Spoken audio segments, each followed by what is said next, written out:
So I've been watching Hell's Kitchen for 18 years, okay? And I get to go for my birthday to Hell's Kitchen to get the beef Wellington and the lobster mac and cheese. Hell's Kitchen, literally, I don't know what it is. My name is Letitia Hanke, and I am the CEO and president of ARS Roofing and Solar. I think the one thing I say all the time is don't give up. And I have to say don't give up. I know that's probably just a cliche, but it is just the truth. Don't give up. Keep going, no matter what. I was, severely bullied for many years, and one of my music teachers came over to me and she put a trumpet in my hand. She's like, I'm going to teach you how to play the trumpet. And so instead of, being bullied on the playground, I'd go at my lunch and learn how to play the trumpet. And I started playing in the high school band, and a lot of those kids were now my friends. I was 8 years old. It completely changed my life because I was called ugly and stupid because I was black, and music just brought out so much of my expression. And now I'm like, okay, I'm gonna be a rock star. I was working 3 jobs, going to school full time, and then gigging on the weekends. And I had no life whatsoever. In my senior year, I applied for a roofing construction job as the receptionist there. And then after a couple of years, my boss fired our office manager, and he actually promoted me up to the office management. And then over an 8-year period of training, I went and got my contractor's license and started my own roofing company in 2004. I'm like the only female roofing contractor. We've been looking for one. And it's been a challenge for me because in many ways, it reverted back to my old days when I was younger because I was teased about being a female roofer, but I worked through it. I proved myself these last 14 years, and now I have some great relationships with contractors here in the area, and I've expanded my business.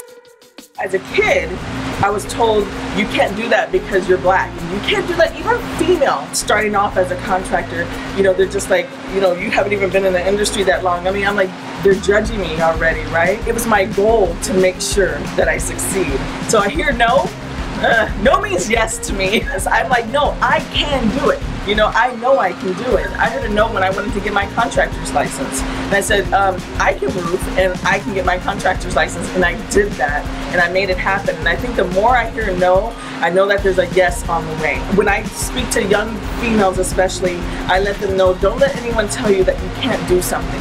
You can do it. You just have to believe it and keep going. My mom! Oh my gosh, if you saw my mom smile, you would understand. Just being happy, not to be content as well. She would just always give me words of encouragement, no matter how bleak it was. She's like, Tish, you got this, don't give up. My mom didn't give up. She didn't give up, and I'm not going to either. I knew that I was going to do something. I didn't know it was going to be roofing. I mean, whoever would have told me that?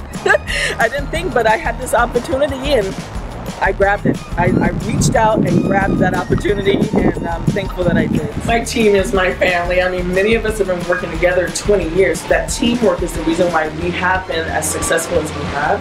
Without them, I wouldn't even be here. I wouldn't be able to do my nonprofit. I wouldn't have the successful construction company. They are the reason why, we exist and they're here. So you have to take care of those folks. And they're my family. I know their kids, I know their wives, and I care so much about them, and I care about their well-being, and that's why they're here. We have such low turnover because of it. So they mean a lot to me. That is probably one of the hardest things that I struggle with is work-life balance because, I work so many hours, or I'm speaking somewhere, or I'm traveling somewhere, but I've got my son, I've got my parents, I've got my friends, and I've got to figure out how do I make this all happen. Luckily for me, I have some extraordinary business coaches and a life coach and a psychologist that's helping me to figure out what I want in life and how I can strive to move towards those things, and then how to manage my time better through these coaches. So that's really it. And then prayer is every day, because I literally wouldn't get through the day if I didn't say a prayer saying, Lord, help me get through the day. I know the weather. I mean, I have to. Can't tear off the roof. By the time I retire from roofing, I probably should be a weather person.